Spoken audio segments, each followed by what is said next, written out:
Regarde autour de toi. Entre les soirées qui se ressemblent toutes, les concerts et les bars où l'on cherche l'ivresse pour oublier la semaine, et tous ces jours fériés qui ont rempli le mois de mai sans qu'on sache exactement ce qu'on était en train de célébrer. J'ai une question à te poser aujourd'hui. Sait-on encore faire la fête ? Question de survie, le podcast pour éclairer votre quotidien à la lumière de la sagesse chrétienne. Bonjour, je suis frère Nicolas, dominicain, et je suis très heureux de te retrouver pour cette question de survie. La fête, ça a l'air simple. Un peu de musique, des gens réunis, quelques verres, et le tour est joué. Et pourtant, à bien y regarder, nous vivons une époque paradoxale. Jamais nous n'avons eu autant d'occasions de faire la fête, anniversaire, mariage, soirée, festival, séminaire d'entreprise avec team building et after work, et jamais peut-être nous n'avons été aussi peu capables de vraiment faire la fête. En tout cas, beaucoup de personnes affirment qu'elles s'ennuient dans ces fêtes à répétition. Alors c'est quoi le problème ? Et surtout, comment le résoudre ? Pour y réfléchir, je vais m'appuyer sur la pensée d'un grand philosophe allemand du XXe siècle, Joseph Pieper, dont l'un de ses admirateurs était le futur Benoît XVI. Autant dire que c'est du sérieux comme philosophe. Et dans son livre « Dire oui au monde », il développe des idées que j'ai trouvées absolument lumineuses sur la fête. Commençons par une question toute simple. Qu'est-ce que la fête ? Piper dit quelque chose de marquant. La fête n'est pas d'abord une affaire d'organisation. Ce n'est pas une question de budget, de sono ou de liste parfaite d'invités. La fête, dit-il, est d'abord un acte intérieur. C'est un acte de consentement à l'existence, un grand oui. Un grand oui dit à la réalité, à la bonté du monde, à la joie d'être vivant. Tu vois tout de suite que c'est assez exigeant. Parce que ça veut dire qu'on ne peut pas vraiment faire la fête si on n'est pas au fond de soi-même en paix avec le fait d'exister. La fête n'est pas une fuite de la réalité. C'est au contraire le moment où l'on dit oui à la réalité.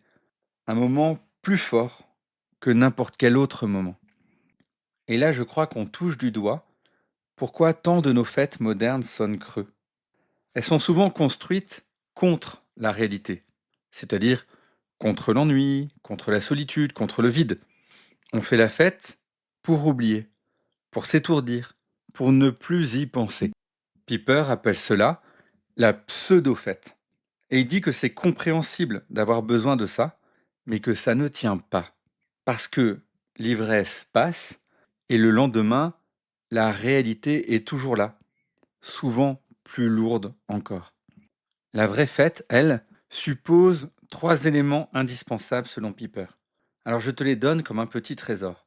Premièrement, la fête suppose un motif. On ne fait pas la fête pour rien. On célèbre quelque chose, ou mieux, quelqu'un. Et ce motif doit être réel, pas fabriqué.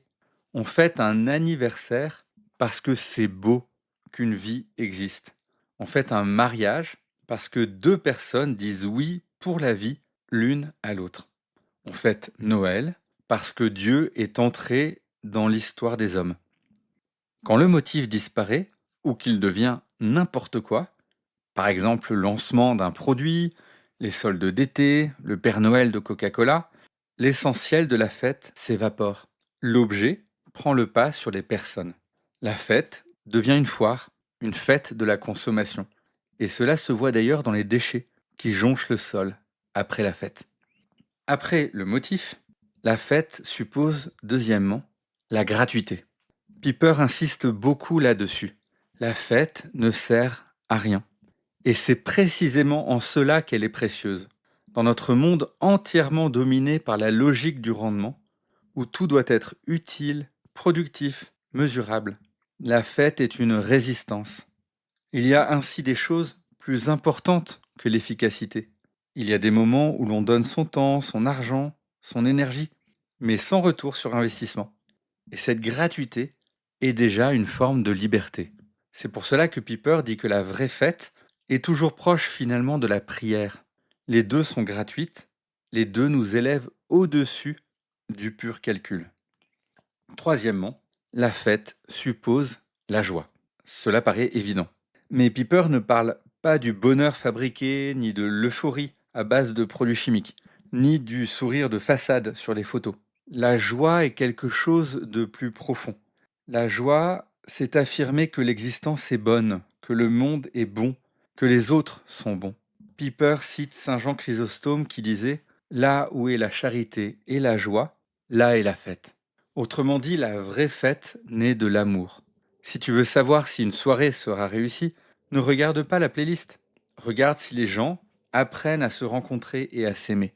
D'ailleurs, Piper rappelle que les fêtes les plus joyeuses sont celles où nous rencontrons des personnes inattendues, hors de notre cercle habituel toujours un peu fermé. Il pense évidemment à ces paraboles de l'Évangile où Jésus dit aux organisateurs « N'invitez pas des gens qui pourront vous le rendre. Invitez des pauvres, des malades, des personnes handicapées, bref, tous ceux qui habituellement n'ont pas de place dans nos fêtes. » Alors avec tout ça, tu comprends peut-être mieux pourquoi tant de nos fêtes modernes nous laissent vides. Elles ont le décor de la fête, sans l'âme de la fête. Elles ont la forme, mais sans le fond. La vraie fête n'est pas une fuite de la réalité. Faire la fête, ce n'est pas dire « Ouf, j'oublie mes problèmes pendant 3 heures ». Ça, c'est une pseudo-fête. Ou comme l'écrit saint Paul dans sa lettre aux Corinthiens, « Si les morts ne ressuscitent pas, mangeons et buvons, car demain nous mourrons.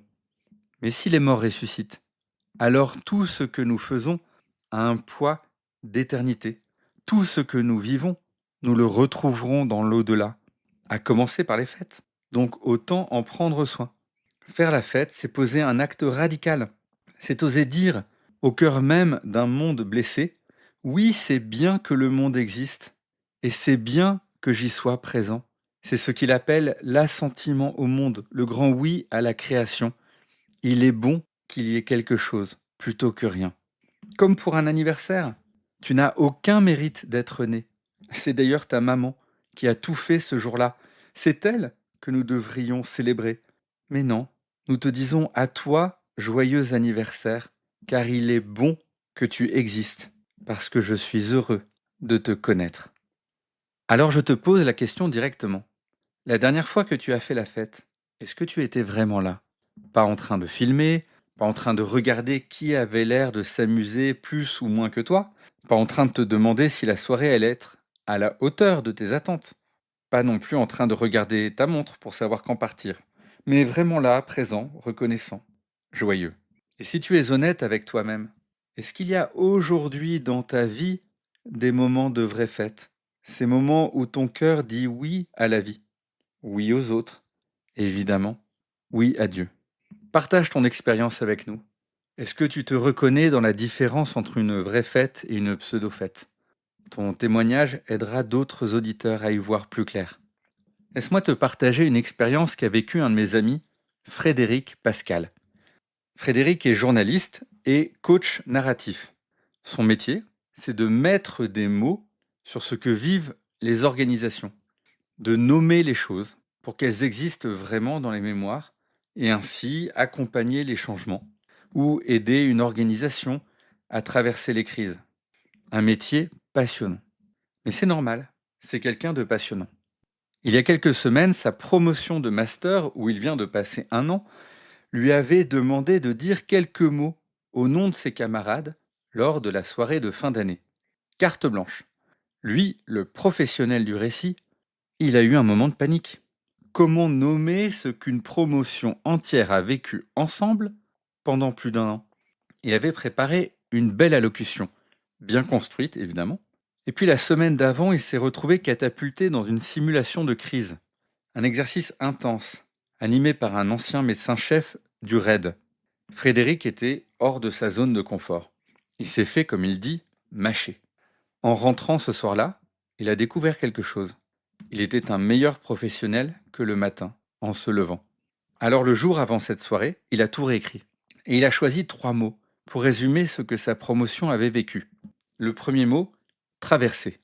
Ce master, dit-il, c'est comme un roman d'aventure, avec des tempêtes, des équipages improbables, des moments où l'on ne sait plus trop où l'on en est. Mais à l'arrivée, on n'est plus le même qu'au départ. Le deuxième mot, posture. Pas les outils, pas les méthodes, même si elles sont évidemment utiles. Mais cette capacité à regarder sous ses pieds en marchant. à faire et à observer ce qu'on fait en même temps, à accueillir la pression, le doute, sans les nier et sans les subir. Et le troisième mot, et c'est là que ça me touche profondément, amitié. En citant un professeur qui lui avait dit que ce qui va sans dire va mieux en le disant, Frédéric a choisi de dire à ses camarades ce qui allait sans dire. Merci d'être devenus des amis. Et il a ajouté un quatrième mot, plus personnel, utopie. Pas la tête dans les nuages, mais la conviction que le regard qu'on choisit de porter sur ce qui est possible conditionne ce qu'on construit. C'est comme en vélo. On va là où on regarde, dit-il. Ce qui me frappe dans l'histoire de Frédéric, c'est exactement ce dont parle Piper. Cette soirée-là était une vraie fête. Pas parce qu'il y avait un buffet, mais parce qu'il y avait un motif réel, nommer ensemble ce qu'on avait traversé. Parce qu'il y avait une vraie gratuité. Frédéric aurait pu rester dans le confort d'un discours poli. Il a choisi la vérité. Alors une joie authentique a pu surgir, celle née de l'amitié. Nommer ce qu'on a vécu, ou ce qu'on est en train de vivre ensemble, c'est peut-être l'un des actes festifs les plus profonds qui soient. Alors qu'est-ce qu'on fait concrètement avec tout ça ? Je te propose 3 petits gestes simples. Premier geste, redonner un motif à tes fêtes. La prochaine fois que tu organises quelque chose, un repas, un anniversaire, une réunion de famille, prends 30 secondes pour te demander qu'est-ce que je célèbre vraiment ici et aujourd'hui.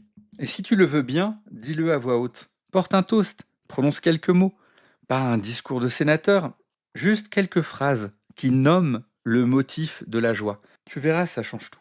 Deuxième geste, lâche ton téléphone pendant la fête. Je sais, c'est difficile. Mais Piper a raison. La vraie fête exige une présence réelle. Tu ne peux pas être à la fois en train de vivre un moment et en train de le documenter pour les autres. Choisis, sois présent. La photo sera moins belle, mais le souvenir sera vrai. Troisième geste, cherche la joie avant le plaisir. Car ce n'est pas la même chose. Le plaisir se consomme et s'épuise. La joie, elle, se partage et se multiplie. Le plaisir vient de ce qu'on reçoit, la joie vient de ce qu'on donne. Alors à ta prochaine fête, demande-toi, qu'est-ce que j'apporte à cette soirée ? Comment est-ce que je peux contribuer à la joie des autres et pas seulement attendre que la soirée me divertisse ? Si c'est toi l'organisateur, refuse la tentation de faire vite et efficace, avec du tout prêt industriel acheté à la hâte au supermarché. Prends le temps. Prépare la table comme on prépare un hôtel. Mets-y du beau, mets-y ton cœur. Choisis de perdre ton temps pour ceux que tu aimes, car le temps donné gratuitement, c'est de l'or qui vaut bien plus que l'argent. Et tu découvriras alors que la fête que tu as organisée avait commencé avant la fête, dans la préparation déjà. Et cette fête a continué après, dans le rangement. Ces 2 services font partie intégrante de la fête, parce qu'il n'y a pas de vraie fête sans don. Confions cette question de survie au Seigneur. Au nom du Père, et du Fils, et du Saint-Esprit. Amen. Seigneur Jésus, tu as fait de la joie un des signes de ta présence parmi nous. Tu as changé l'eau en vin à Cana pour que la fête continue. Tu as dit que tu voulais que ta joie soit en nous et que notre joie soit complète. Apprends-nous à dire oui à la vie, à la beauté, à nos frères et sœurs. Apprends-nous à faire la fête, non pour fuir la réalité, mais pour l'embrasser. Non pour nous étourdir, mais pour nous éveiller. Non pour fabriquer notre bonheur, mais pour le recevoir de toi. Et quand nous avons le cœur lourd et que la fête nous coûte, rappelle-nous que la joie véritable est un don, à accueillir même au milieu des larmes. Notre-Dame, toi qui as su accueillir la joie de l'Annonciation et la douleur du calvaire, apprends-nous cette sagesse du cœur qui sait tout accueillir. Au nom du Père, et du Fils, et du Saint-Esprit. Amen. Merci d'avoir partagé ce moment avec moi dans Question de survie. Si cet épisode t'a donné envie de redonner du sens à tes fêtes, n'hésite pas à le partager avec un ami. Peut-être celui avec qui tu prévois ta prochaine soirée ou ton prochain dîner. Tu peux retrouver tous nos épisodes sur notre site Question de survie et sur tes plateformes d'écoute préférées. La semaine prochaine, c'est Frère Philippe qui te parlera de liberté liberté chérie. D'ici là, prends le temps de fêter quelque chose, même quelque chose de petit, parce que la vie mérite d'être célébrée. À très bientôt. Vous venez d'écouter Questions de survie, le podcast des frères dominicains. Rendez-vous sur questionsdesurvie.fr pour nous suggérer un thème ou découvrir d'autres épisodes. Votre écoute et votre soutien sont précieux. Merci de cheminer avec nous.